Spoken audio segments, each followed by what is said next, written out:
La Sociedad Dominica de Medios de Comunicación, Sodomco, presenta A Pensar Más con Rosa María Palacios.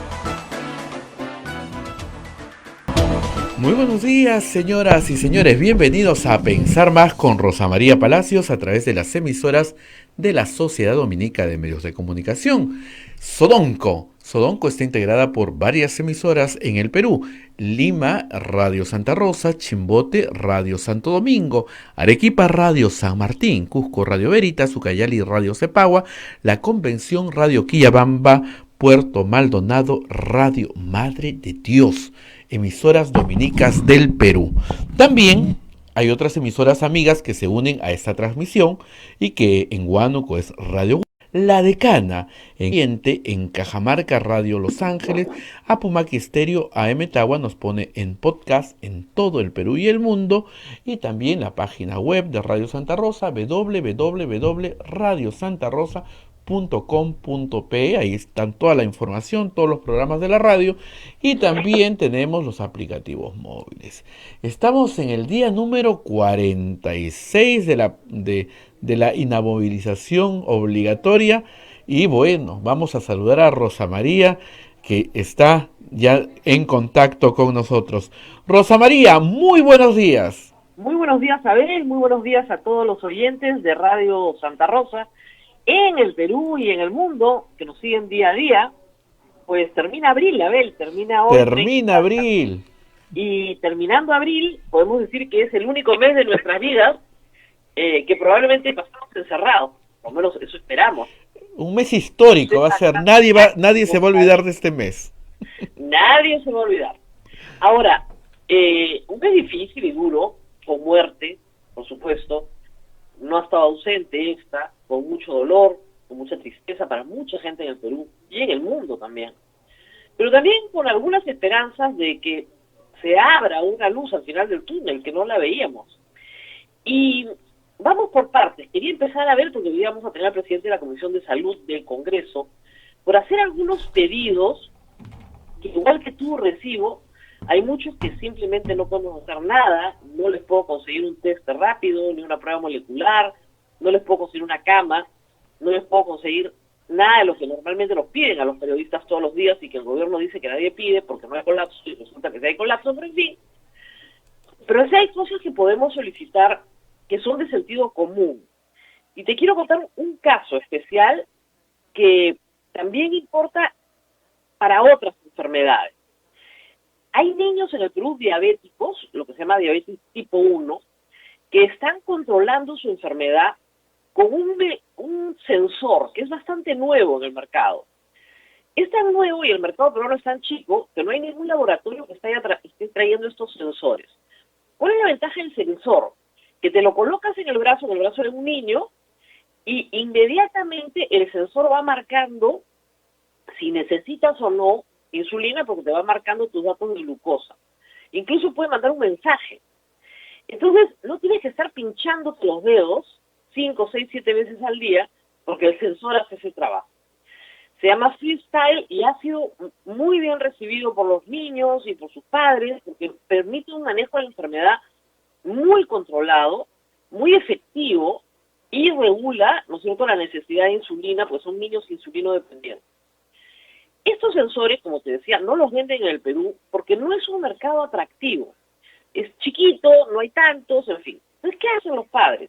Como en muchas otras enfermedades, los traen como turistas. O sea, alguien se va de viaje, lo encargas porque se vende en las farmacias de los Estados Unidos. Entonces los traes y los tienes. Pero tienen fecha de expiración. Se acaban, no duran para siempre. Y hay muchos niños diabéticos o que ya se les acabaron los sensores y están regresando al método de pincharse los dedos, que no era el método con el que estaban controlando su enfermedad, o niños que están con los sensores al vencer ahora en mayo, porque nadie tiene sensores para más de 2 meses. Es muy raro, o si los tienes porque los acabas de comprar y los tienes pero a todo el mundo lo agarró en nada, la cuarentena. Entonces van 45 días y los niños se están quedando sin sensor. ¿Qué están pidiendo los padres? Que los dejen importar esto vía correo, o sea, courier, DHL, un FedEx, cualquiera de estas empresas, te lo puede traer sin ningún problema al Perú. Y ustedes dirán, entonces, ¿cuál es el obstáculo? El obstáculo es que el MINSA, el Ministerio de Salud, dice que esa es una importación de dispositivos sanitarios y que necesita registro sanitario para traer los sensores para tu hijo que ya usa hace bastantes meses. Entonces, es de locos.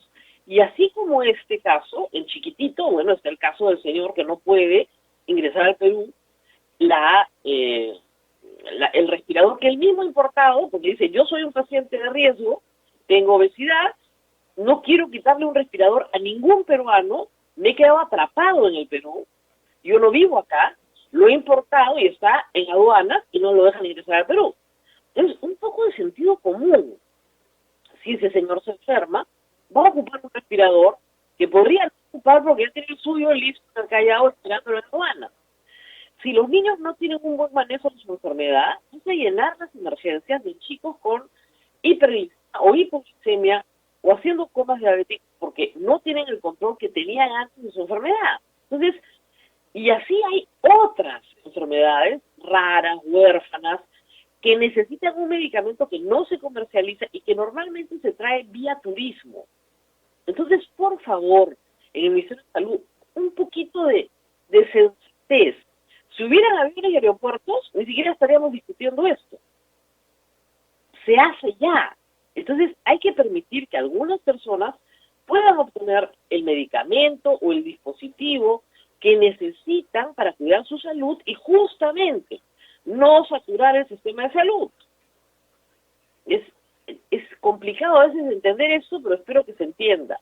Nadie está pidiendo un favor o un privilegio. Están pidiendo sus medicamentos o están pidiendo los dispositivos que necesitan. Reitero, como son mercados chicos, eso no se importa al Perú. Uno no va a la farmacia y lo compra acá. En Estados Unidos sí. Entonces, se trae vía turismo.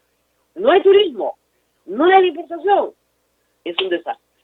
Pero en fin, hay también más listas de pedidos. Por supuesto, ayer he firmado una carta solicitándole al presidente del Poder Judicial, al doctor De Caros, que se convoque una sala plena para que se discuta qué cosa es peligro procesal en los casos de prisión preventiva, que son el 30% de los reos en cárcel, cuando todo está en confinamiento. O sea, ¿cuál es el riesgo procesal? Que esa persona fugue. ¿A dónde va a fugar si no hay aviones? Entonces, los manden con arresto domiciliario en su casa o los manden con alguna otra medida, pero que se revisen esto y pronto.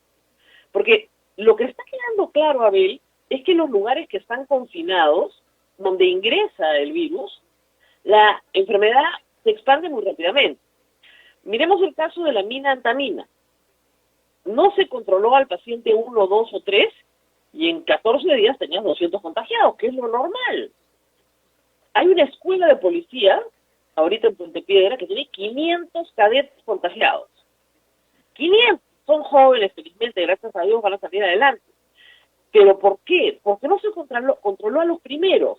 ¿Y por qué no se controló a los primeros? Porque no se hacen las pruebas. Regresamos al mismo problema. El mercado de Caquetá. El mercado de Caquetá tiene un número inmenso de contagiados y el Estado nos ha dicho que tenemos que ir a comprar. Entonces, si tú le dices a la gente que vaya de compras, ¿cuál es la lógica? Controlo el mercado. ¿Por qué? Porque ese es mi foco de contagio. Ahí se disemina la enfermedad. Pero no se disemina a través del que va al mercado, como era la crítica constante, sino se disemina a través del que vende en el mercado.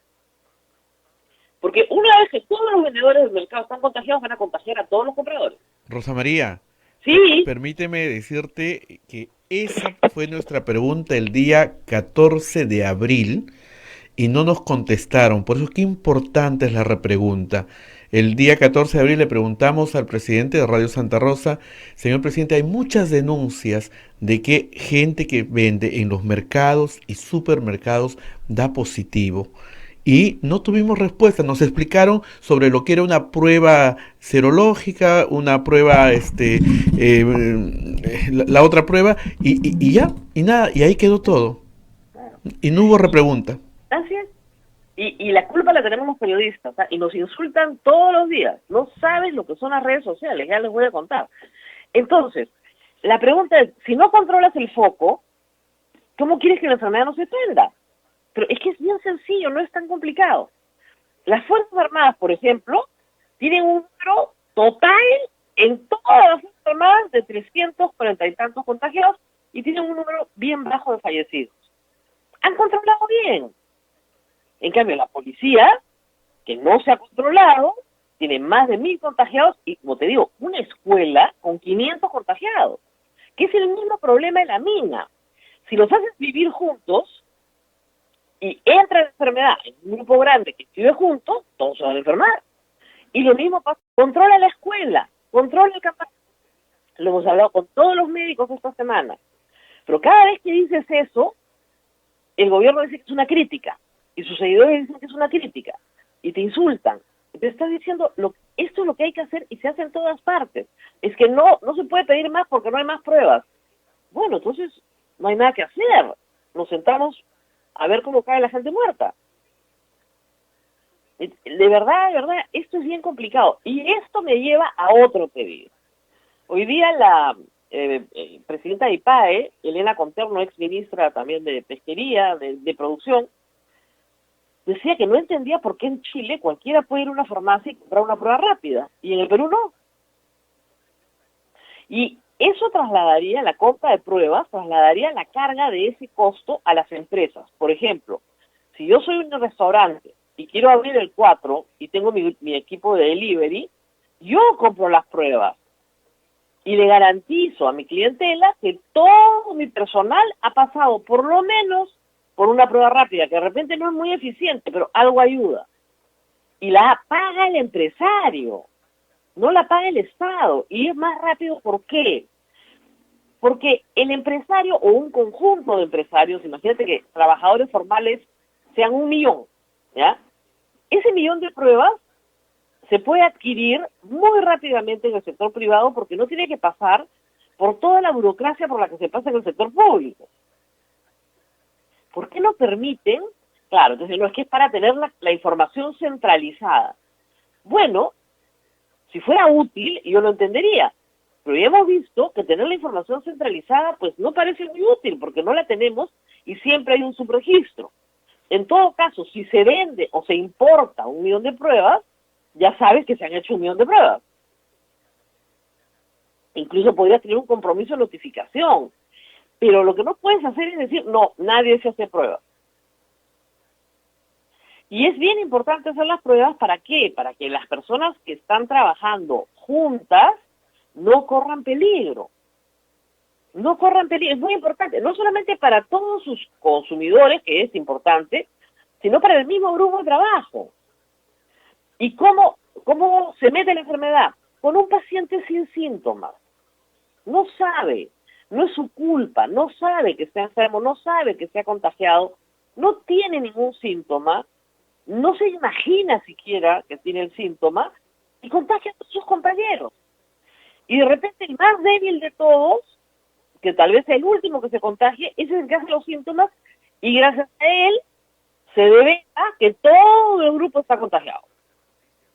Entonces, para no llegar a que el enfermo esté grave, si tú a todo el grupo le haces la prueba de entrada, encuentras a uno y a ese uno lo separas,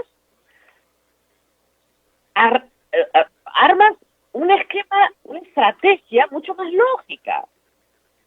Pero los pedidos no se escuchan, pues. Y claro, ayer en este tema de los penales, que es un tema planteado por la Comisión Episcopal de Acción Católica, de Acción Social, con la que vamos a conversar hoy en este programa, que no es partidaria, que no es fujimorista, no es aprista, no pertenece a ningún partido político, sino a la Iglesia Católica. La Comisión Episcopal de Acción Social ha pedido cosas bastante lógicas. Algunas se van a hacer, felizmente. Algunas se van a hacer, gracias a Dios se van a hacer. Pero hemos podido evitar los muertos de Castro Castro, sí que se hubieran hecho antes. Lo único que querían los presos es que les den la seguridad de que les van a dar los medicamentos, si es que están enfermos, y que se van a hacer las pruebas. No es verdad que todo el mundo quiera indultar narcotraficantes, terroristas, eso es mentira. Y ayer el presidente hizo referencia al tema de narcoindultos de Alan García, que, discúlpeme, yo personalmente investigué y denuncié con Daniel Llovera hace muchos años. También me van a contar la historia. Pero eso no quiere decir que yo no respete la dignidad de los seres humanos y no establezcan un programa por el cual se pueda deshacinar la cárcel por lo menos durante el tiempo de la enfermedad. Es una cuestión de dignidad humana y sin que represente peligro procesal. ¿Alguno se fugará? Bueno, ya, algunos que otros, tal vez. Pero la mayoría no tienen a dónde ir porque no hay transporte interprovincial y no hay aviones. ¿A dónde van a escapar? Y estamos hablando no de delitos de sangre grave. Lo mezclan todo para descalificar el argumento. Del mismo modo que mezclan el aprismo y el fujimorismo para descalificar a lo que estamos diciendo que se tiene que hacer algo. Es muy, muy simplón el argumento, muy simplón. Y lamentablemente no se entiende, pero lo vamos a seguir explicando, porque si no lo seguimos explicando, van a terminar todos en la Corte Interamericana de Derechos Humanos. Y que no se diga que no se explicó 20 veces. Y me alegro de que hayas recordado tu pregunta el 14 de abril, porque con todo lo que estamos avanzando, no llegamos al fondo de las cosas, ¿no? Se nos pasan las cosas. Pero este abril se preguntó, ¿por qué? No porque queramos que cierren los supermercados y que castiguen a la empresa, no, porque queremos que se aísle al que está contagiado en un momento en el cual hay mucha exposición a otros. Si yo me contagio y estoy solita metida en mi casa y no voy a contagiar a nadie más y no voy a ver a nadie más, no soy un peligro para los demás.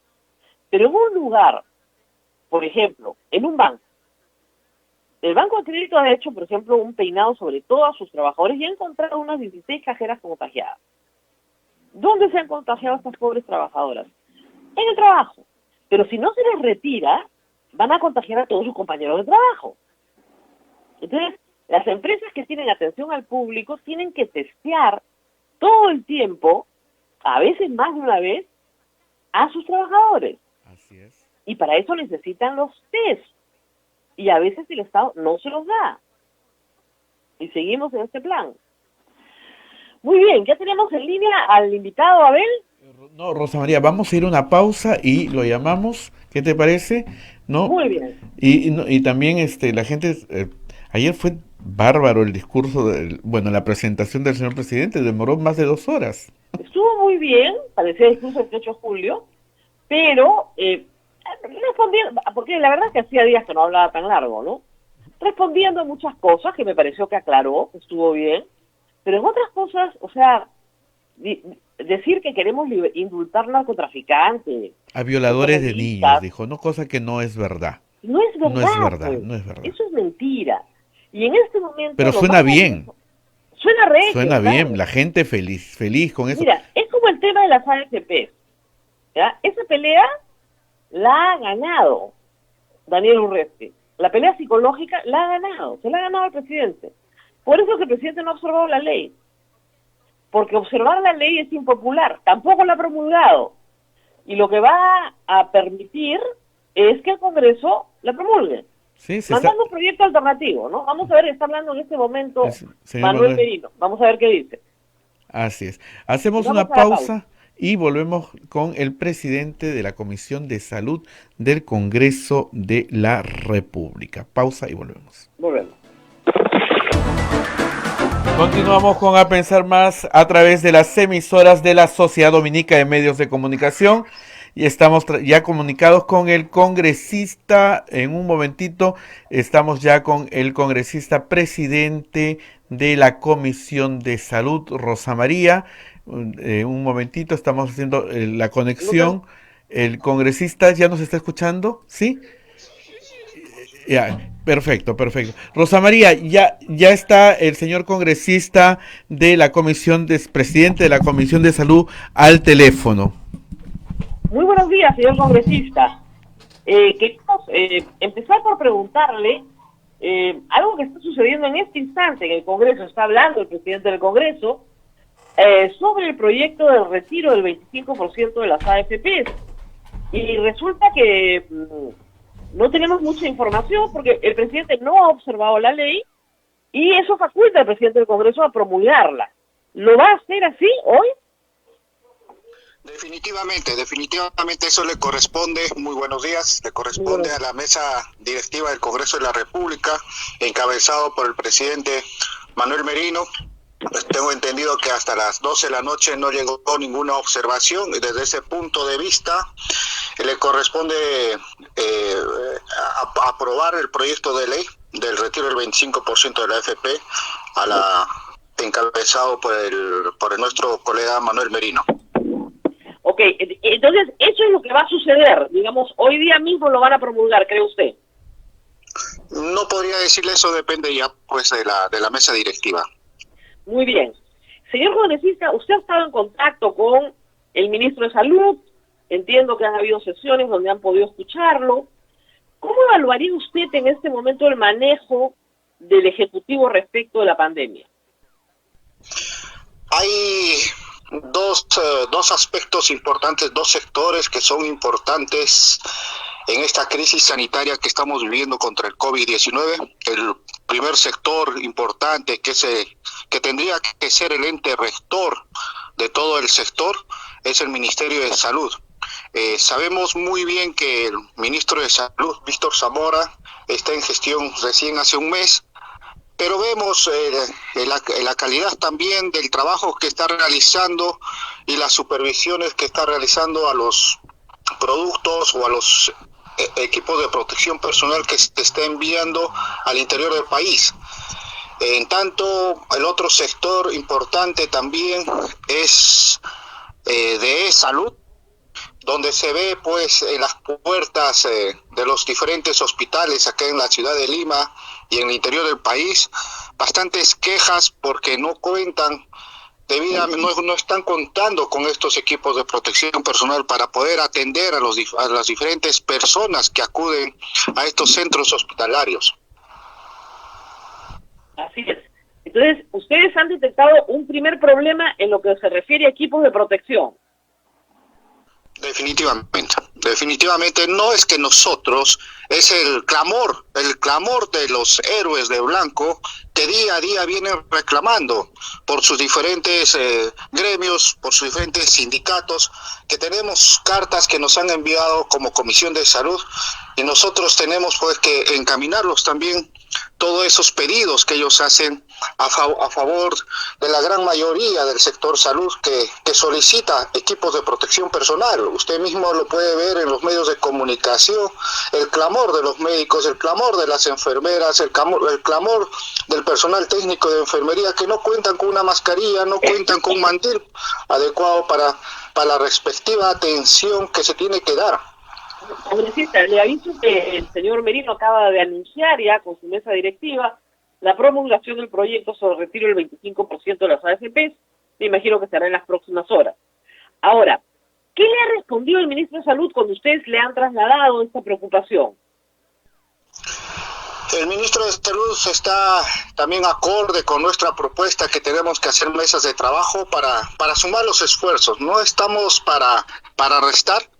Y el mismo ministro indicó que vamos a hacer mesas de trabajo coordinados entre la parte ejecutiva y la parte legislativa, como tiene que ser. Tenemos que trabajar de la mano, dándonos el soporte a ambos. Es importante porque estamos en una crisis sanitaria, las muertes van en ascenso, los mismos personas contagiados con COVID positivo van en ascenso. Hay un dilema también entre las estadísticas que da el Ministerio de Salud y las otras informaciones periodísticas que no concuerdan con la realidad.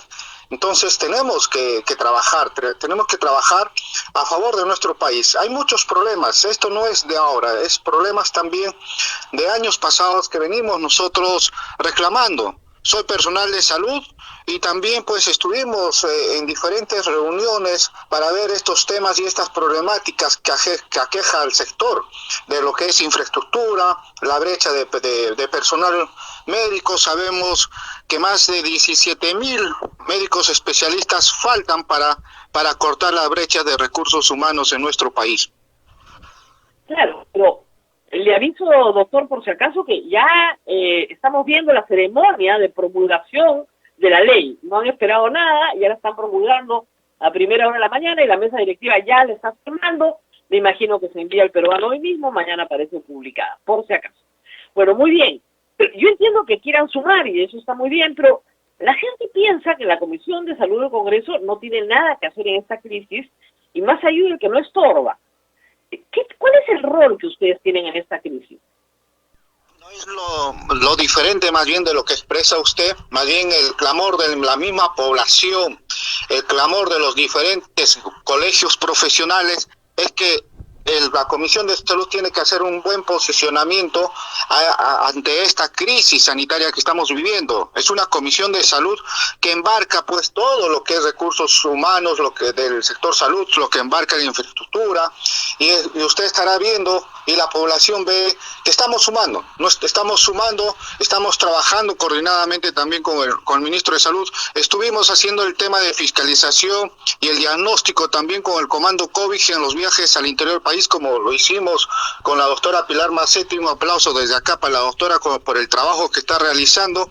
Hemos estado en Tumbes, hemos estado en Piura, viendo y escuchando a la población, escuchando a las autoridades como tiene que ser. Nosotros hemos sido elegidos por la población y desde ese punto de vista tenemos que escuchar a la población.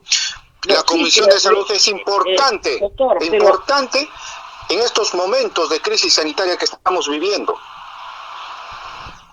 Doctor, lo que la gente pregunta es, ustedes pueden acompañar, estar presentes en una mesa, pero ustedes no son autoridad sanitaria. ¿Qué les corresponde hacer? ¿Van a presentar proyectos de ley? ¿De qué tipo? ¿En qué legislación están participando? Cuéntenos un poco de ese trabajo. Nuestra función también es la fiscalizadora. ¿Ya? Y como la función fiscalizadora que tenemos que también acudir al llamado de los pobladores, al llamado de las personas, de la gran mayoría, para poder fiscalizar esta distribución de equipos de protección personal y los equipos biomédicos que nos corresponden como congresistas. Aparte, hay bastantes proyectos. Sabemos muy bien que recién estamos en el cargo semana y media, y también este día martes vamos a aprobar en una sesión ordinaria el plan de trabajo. Inmediatamente pues estamos también solicitando a la mesa directiva para el traslado de los diferentes proyectos de ley que han sido encaminados por el anterior Congreso y también que han sido presentados por bastantes congresistas a favor también de esta crisis sanitaria que estamos viviendo con el COVID-19. Claro, pero ¿no nos podría mencionar algún proyecto en concreto que estén trabajando? Se está en realidad a la Comisión de Salud hasta el momento no ha llegado ningún proyecto que todavía le corresponde a la mesa directiva de hacer traslado a la Comisión de Salud, pero hay proyectos como acortar las brechas también de recursos humanos, como son pues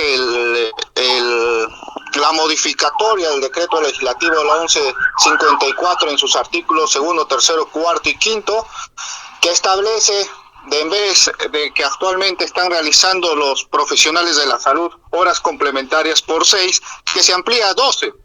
Que se amplía a 12 horas porque los necesitamos a estos profesionales de salud en emergencia, los necesitamos en servicios críticos como es unidad de cuidados intensivos, que en sus días libres puedan pues también laborar en estos servicios que lo que más se necesita ahorita es profesionales especializados. Doctor, pero ¿eso necesita una ley? Por supuesto que sí necesita una ley. Necesita ley para poder hacer. ¿Y en las facultades delegadas al gobierno no se le ha entregado la disposición para poder hacer esas modificaciones laborales? Perdón, no le escuché. En las facultades delegadas al gobierno no podría entrar alguna disposición para hacer estas modificaciones laborales.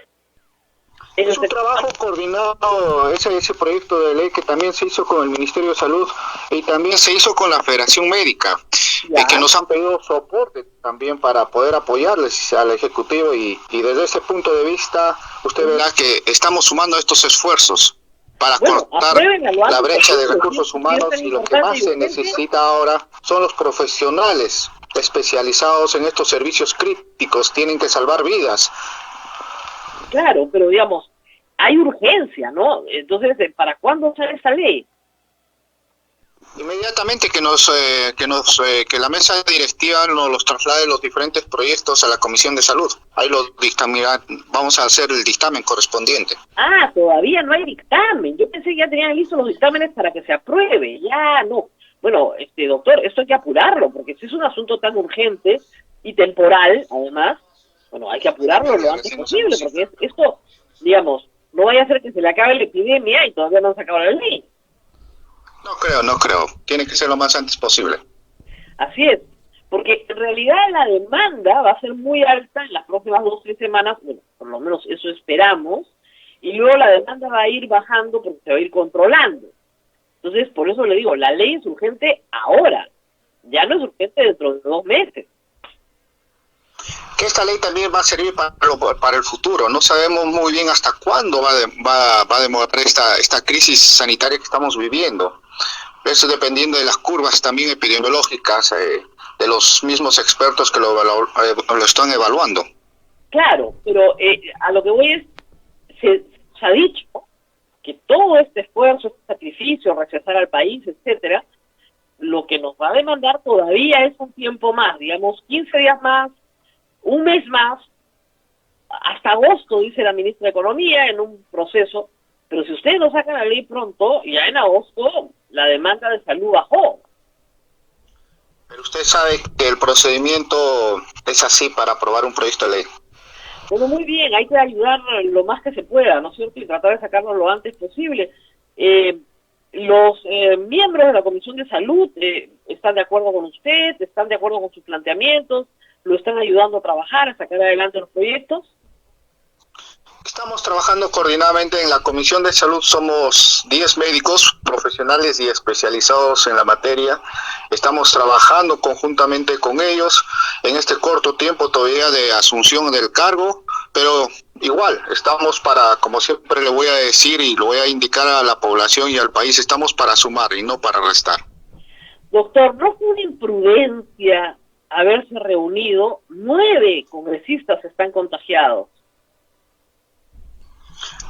Estos colegas, me solidarizo con ellos porque en realidad pues se han contagiado en diferentes, se podría decir, espacios laborales que como también su función indica pues la de representación, han tenido que acudir también al llamado de sus conciudadanos a las diferentes regiones. Tenemos ese riesgo, nadie está libre de poder contagiarse del COVID-19. En cualquier momento cualquiera de nosotros podemos caer, entonces hay que solidarizarnos. Me solidarizo también con todo el gremio médico que están pues en cuarentena, que también se han infectado, están médicos especializados también en unidad de cuidados intensivos, así como también los profesionales de enfermería, que hay muchos infectados y que el gobierno no dice nada, como los otros también no profesionales del sector salud. Me solidarizo ante ellos que están haciendo un trabajo pues que les compete, un trabajo profesional, y como también a los congresistas. Es el trabajo a veces que el pueblo nos exige, como a mi persona. Yo pasado mañana también me puedo infectar por el trabajo que estoy realizando de fiscalización en los diferentes hospitales para ver que estos equipos de protección personal lleguen a las personas que tienen que atender. Estamos de acuerdo en que nadie es culpable de su enfermedad, y eso hay que repetirlo todo el tiempo. Usted sabe que el estigma de la enfermedad puede convertirse en un asunto muy serio de salud pública. Hay que repetir todo el tiempo que nadie es culpable de su enfermedad. Pero en el caso del Congreso, se les pidió, se les advirtió, se les sugirió, se les exhortó a no reunirse físicamente. Y lo hicieron igual. Gracias a esa reunión que nosotros tuvimos, pues, es este proyecto también de la AFP. No podemos criticar y podemos ver el historial de los diferentes congresistas que se han contagiado con COVID-19. Son en diferentes periodos y no todos. En realidad, pues, se podría decir de repente ninguno es el que se ha contagiado en ese pleno. En realidad, si usted saca la curva epidemiológica de cada uno de los congresistas, son en periodos muy diferentes y son periodos que no concuerda con la misma plenaria que nosotros tuvimos. Entonces, en algunos han salido al día siguiente pues positivo en la prueba rápida, y eso indica que hace más o menos 7 días anteriores al pleno se han podido infectar de repente visitando también sus regiones. No, doctor, porque no había transporte ya interprovincial, recuerde usted, ese es uno de los problemas. Uno de los congresistas de Podemos dice que se contagió, cree, con la congresista Lazo en una entrega de canasta, que en realidad no tenía por qué estar, pero en fin, y luego se reunió con su bancada, con la bancada de Podemos en el Congreso, es una de las bancadas promotoras de esta ley de las AFPs, han almorzado juntos y dice que ahí se han contagiado todos. Entonces, se les dijo que no estuvieran juntos. Entonces, es un problema cuando no se tiene mucha disciplina en las instrucciones. Yo creo que ya entendieron, porque ya ahora sí ya no hay, todas sus reuniones son virtuales, ¿verdad, doctor? Sí, todas las reuniones son por la plataforma virtual del Congreso. Perfecto. Y así se puede trabajar. Se puede trabajar muy bien. Hay cosas que se coordinarán por teléfono, pero se puede trabajar bastante bien. Muy bien, doctor, muchas gracias por estar con nosotros. Y nos en la plataforma virtual las sesiones se están llevando con normalidad y sesiones extraordinarias también. Y la población ha visto de estos últimos días de la convocatoria a estos 3 funcionarios de la parte ejecutiva, que se realizó con toda la cordialidad y también se realizó con todo lo normalidad para una plataforma virtual y por ser primera vez también. Así es. Así es. Muy bien, doctor. Muchísimas gracias por estar con nosotros esta mañana. Y adelante. Doctor, un momentito, Rosa María, un segundito. Sí. Hay una pregunta en concreto para el doctor. Dice, por favor, piden preguntar al congresista Merino, al señor Omar Merino, si puede investigar lo que pasa con las farmacias vecinas que se anunció la señora Molinelli y también anunció aquí el doctor Ugarte el día lunes, donde se aseguró el reparto de medicamentos a los asegurados que somos pacientes crónicos, y esto es, dice aquel señor Carlos Regal que nos escribe, completamente falso. Yo no tengo medicinas desde el 27 de marzo y no hay cuándo me den los medicamentos, porque me han llamado de farmacias vecinas para decirme que mis medicamentos están agotados en el mercado y que espere a que me llamen cuando complete mis recetas. Bueno, y es claro, se está pidiendo si se puede investigar qué pasó con las farmacias vecinas de salud. Gracias por la pregunta. Inmediatamente nos vamos a dirigir, y también como nos compete el tema de la función fiscalizadora, lo vamos a hacer. Gracias más bien por la pregunta, gracias por la inquietud y gracias también por la entrevista. Un abrazo más bien a todos. Gracias, muy amable. Muchísimas gracias, congresista. Un abrazo virtual. Muy bien, muchas gracias, señor congresista, y estaremos pronto nuevamente en contacto. Vamos a una pausa, Abel, y regresamos con Monseñor Izaguirre. Él es el presidente de la Comisión Episcopal de Acción Social, que ha tenido una propuesta tal vez crítica de la situación en penales, pero que tiene que ser atendida porque es razonable. Vamos a una pausa y volvemos con él. Continuamos con A Pensar Más con Rosa María Palacios a través de la Sociedad Dominica de Medios de Comunicación, Sodonco. Rosa María, ya está Monseñor presidente de la Comisión de Acción Social, CEAS, en la línea telefónica, Monseñor Izaguirre. Adelante, Rosa María. Monseñor, muy buenos días. Queríamos escuchar cuál es la inquietud o la propuesta de CEAS respecto a la situación en penales en este momento. Bueno, Rosa María, nos duele mucho lo que está sucediendo en los penales, nos duele mucho que muchos presos, muchos privados de libertad en las cárceles del país estén alarmados y estén ahí un motín tras otro, y la motivación es siempre hacer llegar un pliego de reclamos, ¿no?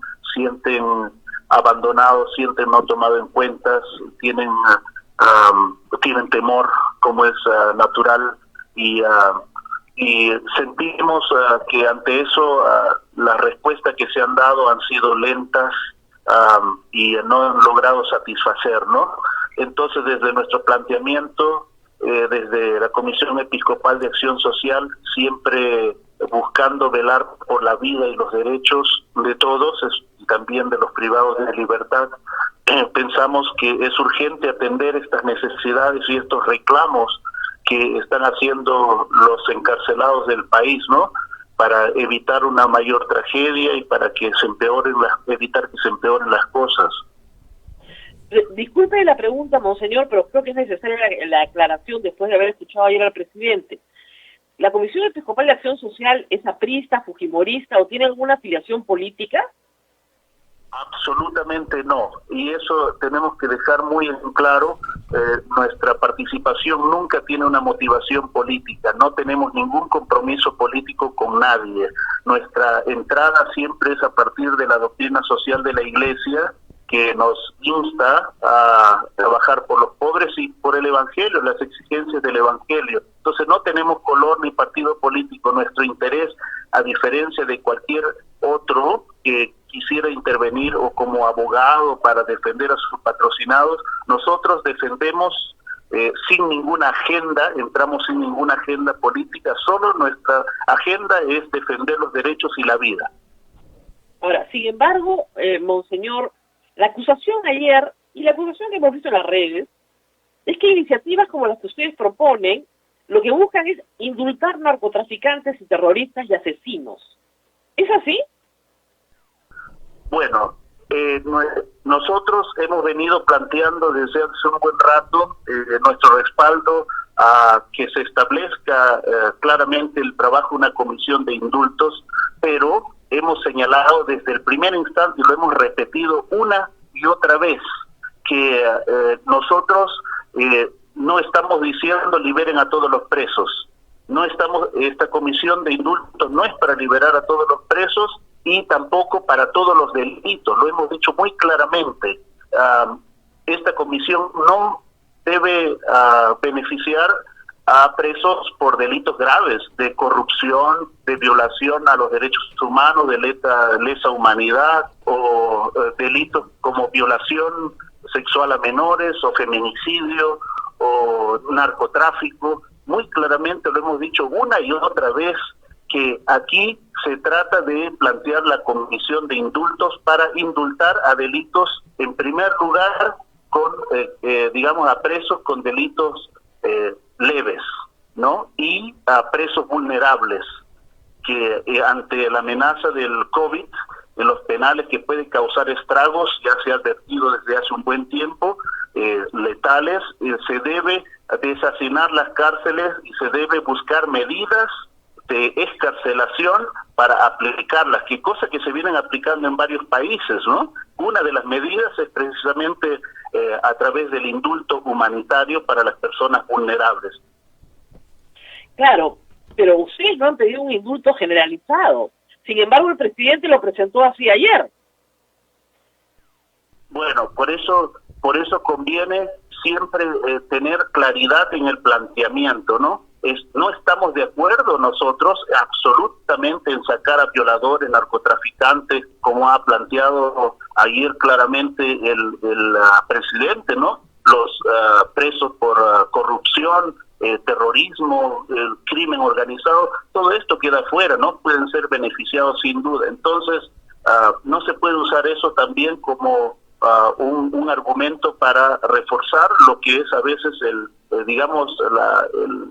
el pensamiento de un sector de la sociedad que rechaza al preso y quiere condenarlo también a muerte, ¿no? En el Perú no hay condena a muerte. Hay presos que han cometido delitos, ciertamente, y tienen que pagar por ellos, pero se tiene que preservar también el derecho a la vida, el derecho a la salud, que son derechos que no se han dispuesto, porque lo único que pierden los presos es el derecho a libertad. Los otros derechos permanecen. Sin embargo, monseñor, mucha gente nos dice, pero ¿por qué se preocupan por los presos? Habiendo gente enferma, de verdad, pobre, ¿qué hace preocupándose la Iglesia por los presos? Gente mala, gente que ha hecho daño, que no ha mostrado ningún arrepentimiento. ¿Por qué se van a preocupar por los presos? Bueno, Rosa María, En primer lugar, los presos no son, digamos, producto del aire, no han venido de otro planeta, son hijos e hijas de nuestras familias, vienen de nuestra sociedad, en primer lugar. Entonces no podemos negar esto. Los presos son producto de la mala formación, el mal acompañamiento, la mala guía, etcétera, de los padres y de nuestra familia. Tenemos que reconocer también nuestra parte. ¿Por qué preocuparnos por ellos? Porque son nuestros hijos, son hijos de nuestra sociedad. Y el Papa Francisco tiene palabras muy claras cuando dice que la cárcel es reflejo de lo que pasa afuera en la sociedad, en las calles. Si tenemos el número de presos que tenemos, es porque algo está fallando afuera en la sociedad que tenemos que corregir y trabajar, ¿no? A nivel de familia, a nivel de sociedad. Y el problema para resolver el problema de las cárceles, nos dice el Papa, no solamente implica trabajar dentro de las cárceles, sino sobre todo afuera, en la calle, en el hogar, en la familia, en el colegio. Hay que educar para el bien, hay que educar para que se respete al otro, al que está enfrente. Entonces, ¿por qué proteger, velar? Nuestra motivación siempre desde la fe católica, siempre es desde el Evangelio, de la doctrina social de la Iglesia, que nos insta, nos mueve a defender al que está en situación de dolor, nos insta a atender al hambriento, al que está sediento, al enfermo, al que está en la cárcel. Eso viene de Mateo 25 y de la doctrina social de la Iglesia, que nos dice el mismo Jesús: cuando hicieron uno por estos pequeños, lo hicieron conmigo. Pero también a nivel social es nuestra obligación ayudar a trabajar para que no haya más presos entrando en las cárceles y para que no se construyan más cárceles. Ese es nuestro cometido. No queremos más cárceles con más seres humanos sufriendo. Hay que ayudar a transformar esa realidad. Monseñor, en la experiencia en SEAS, que tiene tantos años trabajando en las cárceles, me gustaría que dé un testimonio que pueda ser valioso para nuestra audiencia. ¿Es posible resocializar al hombre que delinquió o a la mujer que delinquió? Mira, Rosa María, nosotros desde SEAS, no es de ahora, nuestro compromiso con el mundo de los penales, de las cárceles, tiene muchas de tipos pastorales, y a lo largo de todos estos años venimos recibiendo los testimonios de nuestros agentes pastorales que acompañan a los que han decidido por este camino del mal y no desean cambiar nunca. Ellos deben que sí daño para la sociedad, han aprendido la lección, han sido golpeados, se han esforzado por prepararse para volver a las calles, y podemos decir hay un número de presos considerable que sí están resocializados y no constituyen un daño para la sociedad, porque ellos tienen derecho a una segunda oportunidad, ¿no? Tienen derecho a una segunda oportunidad. Hay también, Monseñor, un grupo grande de personas que no tienen condena. O sea, se presumen inocentes, pero están presas por su peligrosidad para la investigación. Hay muchos que están pidiendo al Poder Judicial que intervenga, porque en realidad esta sí es una decisión del Poder Judicial. Desde SEAS, ¿han logrado ustedes comunicarse con el presidente del Poder Judicial? Bueno, nuestro trabajo siempre es a nivel de multisectorial, ¿no? Tratamos de dialogar con el Ministerio de Justicia, con el INPE por el lado, trabajar también cercanamente para abordar los temas a nivel judicial. También tratamos de hacer incidencia, ¿no? De distintos ángulos tratamos de trabajar, pero efectivamente de que tengamos una cantidad considerable de encarcelados, digamos que no han recibido condena y están purgando cárcel por años, es una anormalidad. Creo que en pocos países pasan que tengamos tantos encarcelados, privados de libertad en esa situación. Le quería preguntar también por los agentes del INPE, o sus agentes pastorales trabajan con ellos, codo a codo. Están pasando también una situación muy dramática. Recién ayer se les ha reconocido un bono, pero son los que han llevado la peor parte en todo esto, porque ellos sí pueden entrar y salir, pero ellos son los que han estado transportando la enfermedad. ¿Qué propuesta hay para el caso de los agentes del INPE, los penitenciarios? Rosa María, realmente la concepción, digamos, del servicio pastoral que realizamos en las cárceles no es solamente no está dirigido solamente a los privados de libertad, también incluimos al personal penitenciario y también nos duele y hemos manifestado una y otra vez a través de mesas, de reuniones que hemos tenido y comunicaciones con las autoridades del gobierno, nos duele mucho pues en medio de esta crisis mandarlos a hacer su trabajo sin las condiciones mínimas garantizadas, ¿no?, de salubridad, de seguridad que ellos necesitan. Y efectivamente, ¿no?, hay un malestar también en el personal penitenciario que ha sido evidenciado a través de videos y protestas incluso públicas, ¿no?, que están reclamando. Nos interesa la persona del encarcelado, del privado de la libertad, y también siempre reclamamos y también siempre pedimos por el personal penitenciario que debe tener todas las condiciones para realizar bien su trabajo, y que hoy día, y con razón, porque son los que se mueven del penal a la casa, a la familia, porque trabajan ciertas horas en el penal, ciertas horas vuelven a casa, luego al penal otra vez. Entonces es, digamos, comprensible el temor, el miedo que tienen, y muchos de ellos ya han sido infectados y han muerto algunos agentes del INPE también, ¿no?, producto de esta crisis, y nos duele también. Monseñor, ha habido una respuesta, le digo, un poco de verdad lenta, como usted dijo al principio, del Ministerio de Justicia. Parece que se van a hacer algunas cosas, no muchas, por deshacinar las cárceles, digamos, no muchas, pero ¿no le pareció extraña la reacción del presidente ayer? Bueno, usted ha hablado con él. Hemos analizado con el equipo, sí, hemos analizado las palabras, y ciertamente la comprensión, digamos, la mirada que se deja ver detrás de esas expresiones tan duras nos desconcierta, y no coincide también con nuestra mirada, ¿no? Nosotros tenemos una visión distinta del preso, no lo miramos en función de su delito, sino en función del ser humano detrás, ¿no?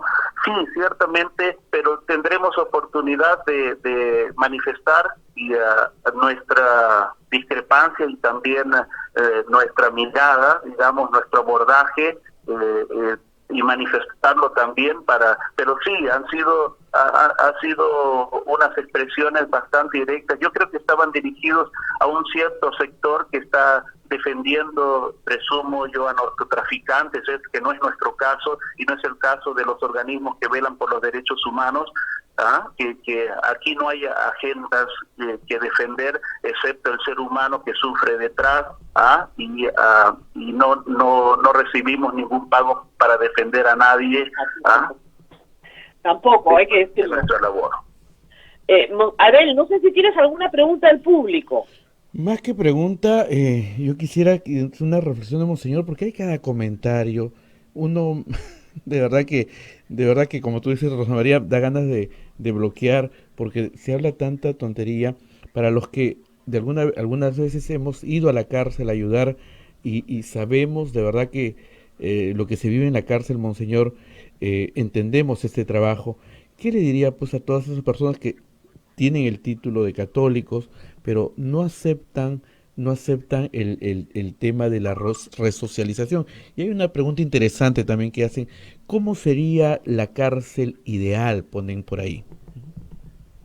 Bueno, en realidad la cárcel ideal sería que no tengamos cárcel, ¿no? O sea, como sociedad, que no tengamos que digamos, castigar a personas que cometen delitos. Eso sería lo ideal, pero sabemos que eso no va a ser posible, ¿no? Pero lo que tenemos que ayudar a reflexionar a la sociedad en su conjunto, ¿no? De que pues no podemos mantenernos en una visión, digamos, ser creyentes, ser católicos, ser hombres o mujeres de fe y tener una visión negativa de revancha, ¿no? Siempre apostamos por el ser humano. Nosotros creemos en la redención, creemos en el perdón, sin duda, no el perdón gratuito tampoco, el perdón se basa en la justicia, ¿no? Pero tenemos que ayudar a cambiar esa mentalidad negativa que a veces se tiene del preso.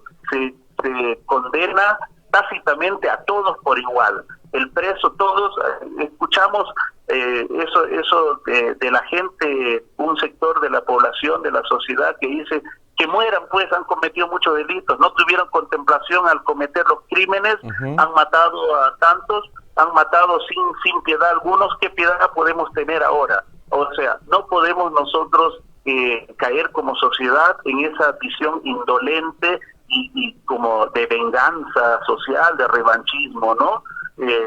Tenemos que cambiar nuestra mirada del preso. No todos los presos que están purgando cárcel son malos, no todos, digamos, merecen estar condenados de por vida, ¿no? Detrás hay familias, detrás hay hogares, hay hijos, hay familia. Entonces tenemos que cambiar nuestra mirada. Esa mirada negativa del preso que condena a todos por igual no nos hace mucho bien como sociedad, ¿no? Dice muy mal de nosotros, y allí tenemos que trabajar por la incidencia social para que también aquellos que muestran este deseo de cambio, esta voluntad de cambio probado, ¿no? Que nosotros sí tenemos con personas con nombres y apellidos, que también tengan derecho a una segunda oportunidad de reinsertarse en la sociedad, ¿no? Bien, monseñor, muchísimas gracias, Rosa María. Muchas gracias, monseñor, por haber estado con nosotros, muy claro. Espero que la voz de la Iglesia sirva para aclarar de alguna manera cosas que se están diciendo que son absolutamente falsas y que se están usando de la peor manera posible. Gracias, monseñor. Muy amable. Muchísimas gracias, monseñor. Bien. Muy bien. Gracias. Y Abel, tenemos algunas preguntas. Sí, me imagino. Sí, sobre todo sobre este tema, Rosa María. Hay que decir... Ayer conversaba bastante sobre este tema de la cárcel, y tú dijiste, el ser humano pierde su libertad, pero no pierde su dignidad, y esto es muy difícil de entender en la gente. Miren, el artículo 1 de la Constitución, el artículo 1, habla de la dignidad de la persona humana. El primer artículo. Y esa dignidad no se pierde jamás. O sea, el ser humano tiene un reconocimiento del Estado por el solo hecho de existir. Y mucha gente no lo entiende. Es difícil de entender que sí, efectivamente, un hombre malo que hizo daño y que es profundamente ligada. O sea, cuando Cristo habla de los presos, dice, estuve preso y me fuiste a visitar. Así es. O sea, no dice, fuiste a indultarme, te ocupaste de mí. Tenía hambre y me diste de comer, ¿no es cierto? Tenía sed, me diste de beber, estaba preso, me fuiste a visitar. Son las obras de misericordia, como dice Monseñor Mateo, clásicos. La Iglesia ha estado al lado de los presos siempre, y en los últimos años mucho más, yo diría, sobre todo en el Perú, mucho más. ¿Por qué, además? Porque hay que explicar algo. Cuando Marisol Pérez Tello era ministra, deben haber, en este gobierno, porque puede ser que es el mismo gobierno, habían 20.000 presos menos. ¿Qué pasó en estos 2 últimos años? Varias cosas. El efecto de varias leyes populistas, de lo que se llama el populismo penal. Incrementas penas sin ningún orden y sin ninguna lógica, simplemente porque el pueblo reclama sangre, y sin hacer cárceles. Entonces, si tú incrementas las penas, incrementas los tipos penales, y no creas cárceles, y además haces una interpretación muy restrictiva que obliga a imponer prisión preventiva a todo el mundo, entonces, claro, vas a tener 20.000 presos más. O sea, la expansión de la población penitenciaria no ha ido acorde con el crecimiento poblacional. Ha sido muchísimo más rápido en los últimos 3 o 4 años. Y eso ha sido, como digo, el gobierno de Kuczynski. En el gobierno de Kuczynski, que es el efecto de leyes aprobadas en el gobierno de Humala, que incrementaron penas en el Congreso una tras otra, y desde el gobierno de García también. O sea, que García con una mano los indultaba y con otro lado aumentaba penas, ¿no? Entonces es una cosa esquizofrénica. Pero eso es lo que ha pasado. Hay una cosa que se llama populismo penal, y lo que estamos viendo con los 97.500 presos es la consecuencia de eso. Por ejemplo, en el tema de deudores alimentarios, realmente, ¿qué sacas metiendo los presos? Yo necesito que el deudor alimentario trabaje para que pague la deuda alimentaria. No, lo meto preso. No tiene sentido. Y habían 2.000 deudores alimentarios. Han salido 200 porque han pagado su deuda, lo que significa que sí la podían pagar. Pero 1.800 no tienen cómo pagarla tampoco. ¿Entonces no van a salir? Se supone que no hay prisión por deudas. Entonces, el populismo penal hace esto. Y hay que combatir el populismo penal porque también, hay que decirlo, el populismo penal es muy popular. La gente cree que todo el problema del delito se resuelve de manera penitenciaria. Y como dijo Monseñor, el problema del delito no se resuelve de manera penitenciaria, se resuelve un paso mucho más atrás, en la sociedad y en la escuela, en la familia, en los espacios donde se ve tentado el joven a entrar a la delincuencia. Ahí. Y la verdad es que, como decía Monseñor, lo ideal no es construir más cárceles, lo ideal es tener menos delitos y menos delincuentes. Eso es lo ideal. Pero en fin, ahí estamos. Bien, Rosa María, también, bueno, ayer el presidente ha dado mucho material para conversar. Sí. Y bueno. Varias cosas, ¿no? Te diría. La primera, que a mí me llamó mucho la atención, es que en conferencias de prensa anteriores, cuando se preguntaba por otros países, la respuesta siempre fue: no nos podemos comparar con otras realidades. No sé si tú lo habrás... Oiga, señor, en Chile, en Argentina, están haciendo otras cosas y no les va tan mal como a nosotros. No nos podemos comparar con otras realidades. Y ayer la conferencia de prensa empieza con: vamos a compararnos con otras realidades.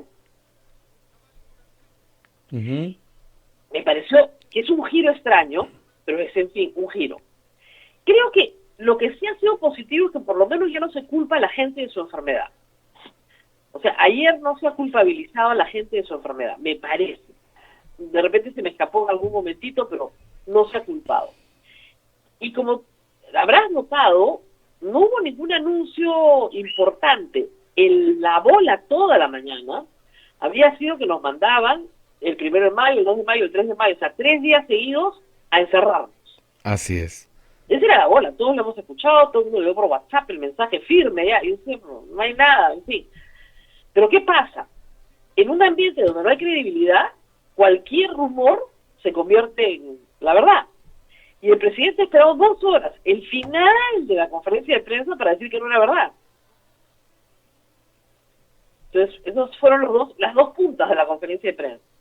En el medio, te digo, lo más chocante fue atribuir el tema de que estamos hablando con toda seriedad de la situación de penales a fujimoristas y apristas.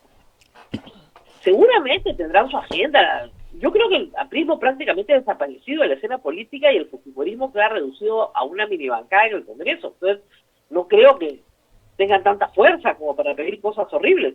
Pero Marisol Pérez Tello ha sido ministra al lado del señor Vizcarra, en el mismo gabinete. O sea, ¿por qué no la va a escuchar?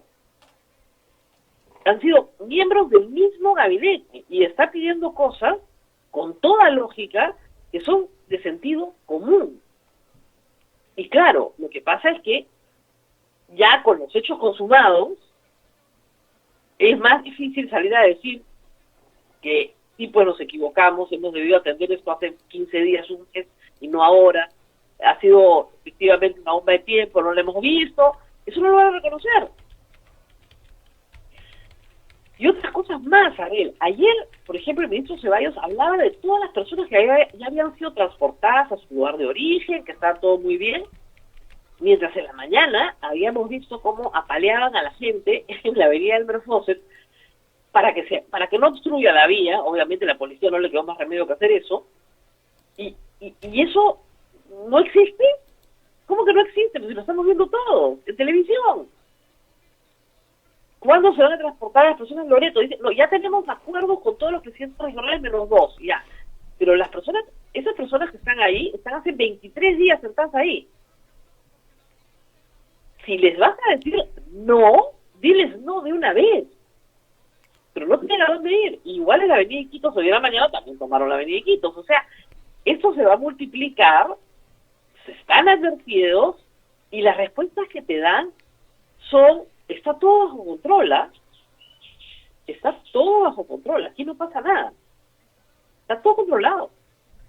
Y en el caso del ministro de Salud también, no hay ningún problema. Camas hay, UCIs hay, todo hay. De nuevo, yo escuché y decía, entonces, ¿quiénes son estas personas que me escriben? Son malas, son gente, ¿no? Ahora, positivo sí que el presidente diga que por fin los médicos van a ir a buscar a sus casas a los enfermos. Que era una estrategia muy importante. ¿Qué pasa? El presidente lo explicó bien ayer, parece que ya lo entendieron. Hay personas que no presentan síntomas o que presentan los síntomas de un resfrío. Dolor de cabeza, tos, poco de moco, ¿no? Te sientes mal, tienes mucha fiebre, etcétera. Esas personas que le dicen el 113, tome paracetamol, tome bastante agua y descanse. Y eso, algunas no tienen ningún problema y 7 días después salieron adelante y se acabó. Pero otras se ponen mal muy rápido. Esas personas llegan pésimas al hospital cuando han podido tener un tratamiento de soporte, una especie de profilaxis previa que nadie les da porque ningún médico los ve, porque no hay médicos que vayan a las casas de las personas infectadas. No hay. Y estamos hablando de médicos que pueden ser de otras especialidades, no tienen que ser intensivistas, pero que tengan un entrenamiento y, como decía ayer el doctor Robert Palacios, salen desde el primer nivel de atención, desde centros de salud, desde postas, desde pequeños policlínicos, salen en brigadas y van examinando pacientes y dicen, sí señor, usted esté tranquilo, perfecto, tome esto, tantos días, y si evoluciona bien, salió, si no, por favor avísenos.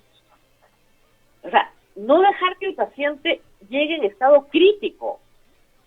Cuando has podido darle algún paliativo que de repente atacaba bien la situación y no llegaba al estado en el que estaba. Hoy por hoy la gente que está enferma en su casa está sola, como te decía ayer. Y si tiene un conocido médico, lo va a llamar por teléfono para que se le recete algo. Entonces, en algunos casos le dicen, oye, parece que lo tuyo ya se está complicando y se está moviendo una cosa bacteriana, vamos a darte este antibiótico. Depende de cada persona. La doctora Marchetti ayer ha hablado de este asunto que hemos hablado toda la semana, de los corticoides antiinflamatorios, que se va a comenzar a dar desde la puerta del hospital. Bien, pero también se le tiene que dar al enfermo que está en su casa, que sí tiene síntomas no graves, pero que puede evolucionar muy rápido hacia la gravedad. Entonces, creo que ya comenzaron, por lo menos en eso, no sé cuándo lo implementen, pero por lo menos lo dicen, entonces eso ya es positivo, ¿no? ¿Qué más te llamó la atención a ti, Abel? Bueno, del mensaje, esto populista, para mí muy populista del señor presidente, haber dicho, porque he tenido que bloquear a varias personas que repiten lo mismo, o sea, quieren que salgan violadores, salgan feminicidas, salgan asesinos. Eso no es verdad y eso es lo que se repite y se repite y se repite. Y te comento algo más que he tenido que, ¿no?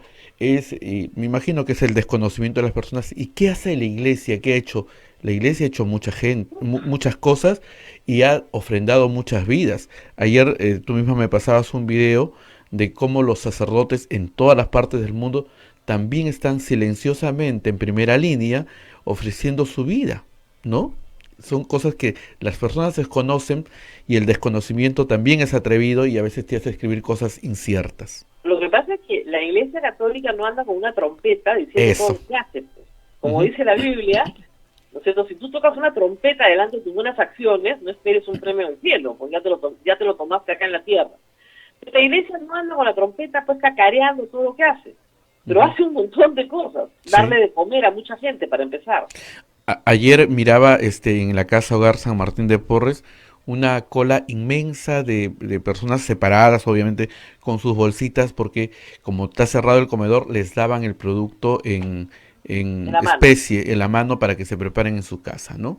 La iglesia sigue trabajando, silenciosamente sigue trabajando. El hogar de San Martín le debe estar dando de comer más o menos a 300 personas indigentes en el centro de Lima. Sí. Sí. sin ayuda del Estado. O sea, están trabajando full y nosotros a veces lo sacaríamos un poco para ver si hay gente que nos ayuda, ¿no? Para poder mantener esa obra tan importante para los dominicos, pero en general todas las parroquias, iglesias, en todo el mundo están haciendo un trabajo enorme. Y justamente porque hacen ese trabajo por décadas, conocen la necesidad de la gente.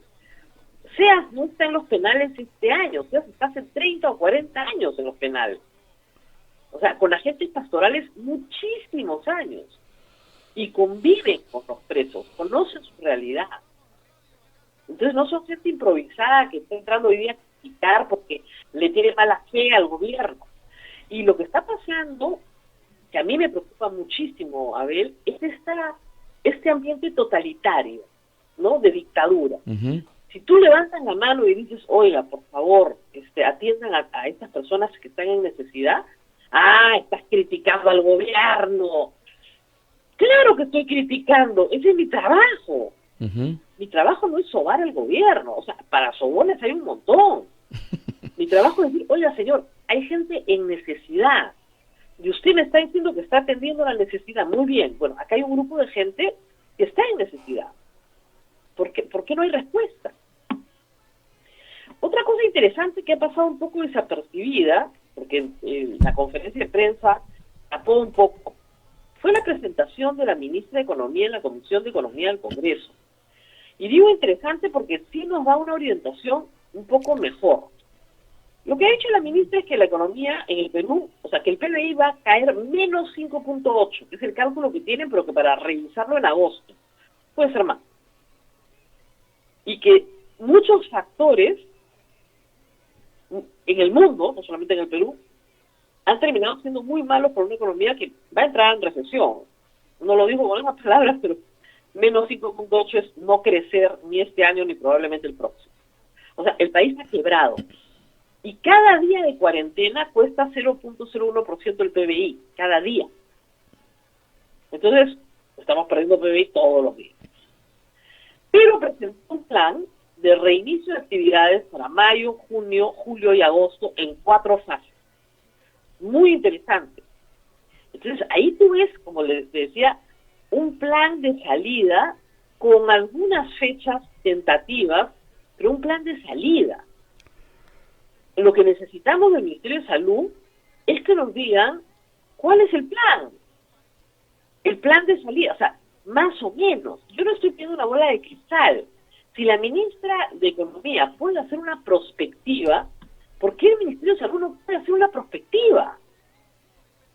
O sea, nos dijeron que el día más alto de muertes iba a ser el 27 o 28 de abril. Primero nos dijeron que iba a ser el 15 de abril. Después nos dijeron que el 27 de abril. Ahora no tiene bola de cristal. No se entiende. De verdad que no se entiende. Y sobre el tema del número de fallecidos, de nuevo, el ministro insistió en que él adoptó una metodología mundial, pero ahora dice que sí conocen, que sí tienen conocimiento de cuántos son los sospechosos no contabilizados.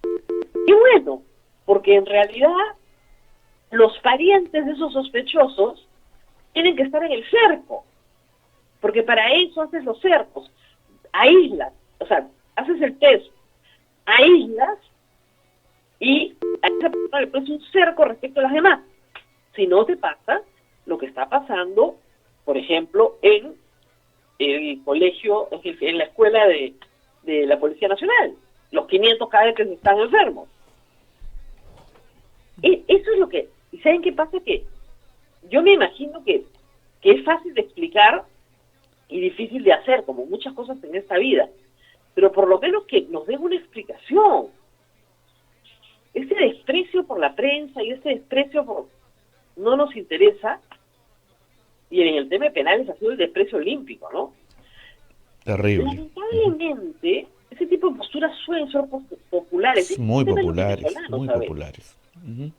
El ministro Morán le montó su show xenofóbico al presidente Vizcarra, y el presidente Vizcarra fue feliz al aeropuerto a deportar gente que no era delincuente, sino eran personas que no tenían, que tenían faltas administrativas, es decir, no tenían los documentos para estar en el Perú. No lo volvieron a repetir porque era un show lamentable. Así es. pero digamos, vende. ¿Y cómo están las AFPs? La gente está feliz. Por eso es que el gobierno no ha podido observar la norma, teniendo argumentos y de sobra, porque hay argumentos para observar la norma. Pero no la ha observado porque sabe que es impopular observarla. Y este presidente no quiere hacer cosas impopulares. Con 80% de popularidad, ¿quién las va a querer? Entonces, tenemos estas reacciones. Ese es el problema. Rosa María, hay un comentario, una noticia buena, hay que hablar cosas bonitas que saca esta pandemia también, la solidaridad. Acá me escribe la señora Celeste, esto es de la zona de Ñaña, me dice, en Huascata hay unos jóvenes, ¿no?, que hacen trabajo silencioso, que por ejemplo, en Huascata zona U, se ubica en lo alto del cerro, donde no ha llegado ni una canasta ni un bono. Estos jóvenes han venido pintando el suelo para que las personas mantengan distancia cuando salen a comprar. El problema ha sido con la zona U. Los más pobres estas personas empezaron a pedir comida, porque no les llegó nada.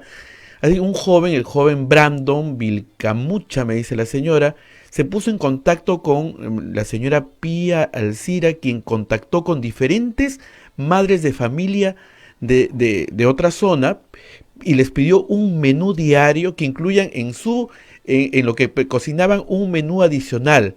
Y estos jóvenes pasan recogiendo el menú y se lo llevan a las personas que no tienen nada. Empezaron con 4, dice ahora son 25 familias las que mandan menú a gente muy, muy pobre que no tiene nada, en la zona de Huascata, Ñaña. Uh-huh. Claro, es una forma de compartir, lindo, ¿no? Porque lindo. Finalmente cuando tú cocinas, y ahora yo cocino todos los días, eso es un poquito más, ¿no? Y te alcanza para uno más. Entonces, es una forma de compartir, pero claro, no puedes compartir si lo puedes trasladar. Entonces, los chicos hacen ese trabajo maravilloso. Así es.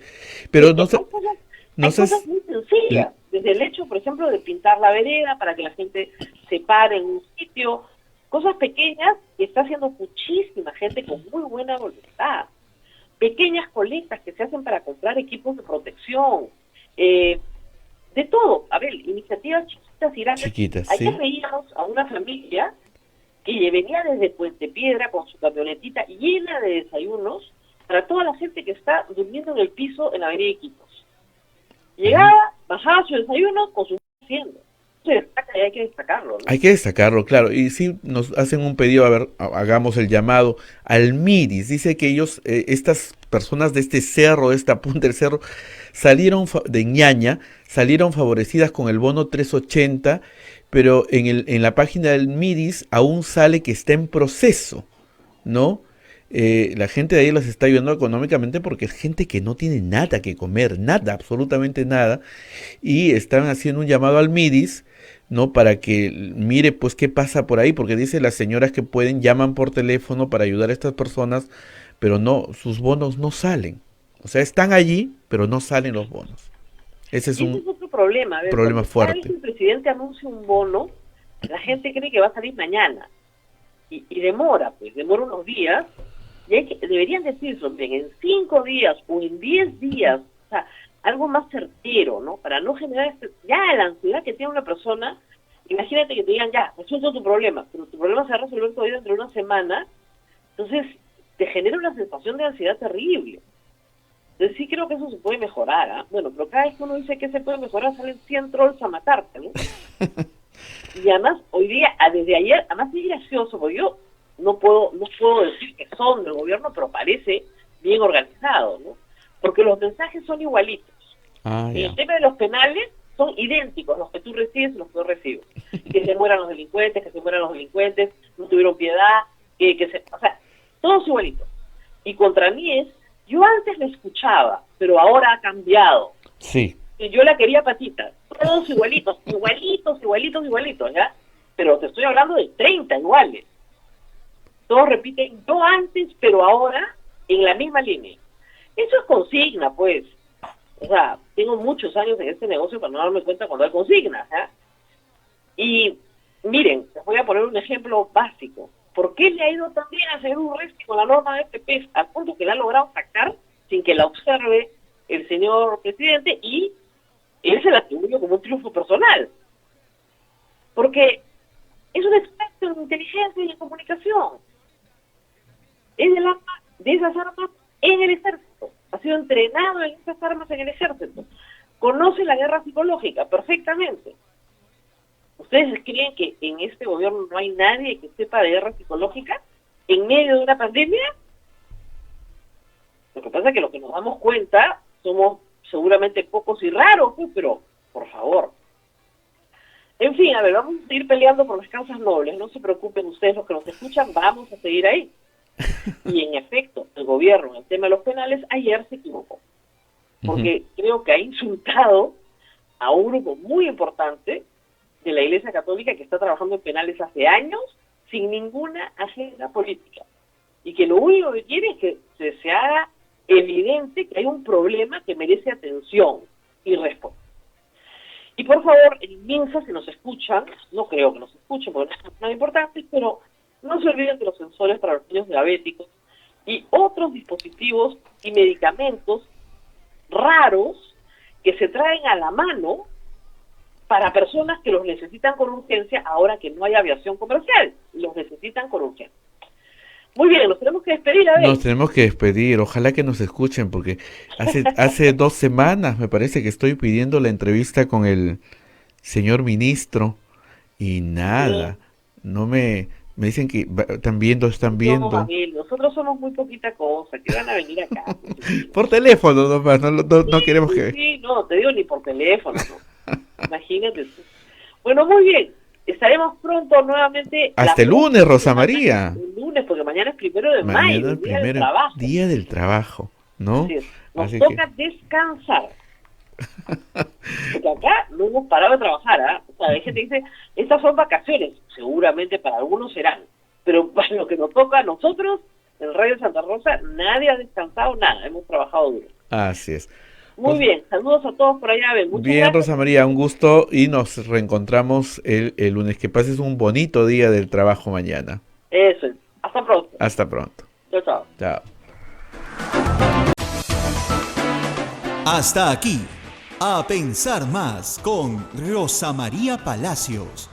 Este programa fue producido por la Sociedad Dominica de Medios de Comunicación, Sodomco.